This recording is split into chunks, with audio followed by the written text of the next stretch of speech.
D'ailleurs, un des plus fidèles supporters du président Senghor n'est-il pas le pape des musulmans d'Afrique noire, El Hadj Falilou Mbaké, calife des Mourides, grand imam d'une des plus belles et des plus imposantes mosquées du monde avec son minaret de 90 mètres, la mosquée de Touba, lieu saint de l'Afrique islamique.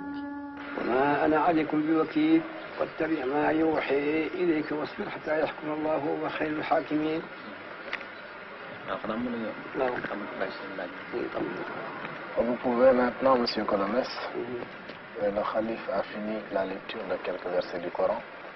Il est maintenant à votre entière disposition pour répondre à toutes les questions que vous voudrez bien lui poser. On dit au Sénégal que le calife des Mourides est le supporter numéro 1 du président Senghor. Or, c'est étrange, un calife musulman, supporter d'un président catholique.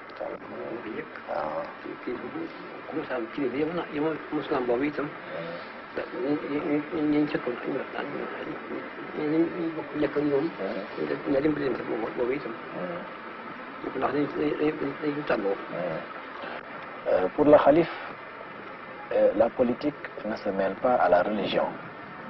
Il est musulman, il est le chef de la plus grande confrérie religieuse en Afrique noire, musulmane comme vous dites, et le président Senghor, évidemment, est catholique.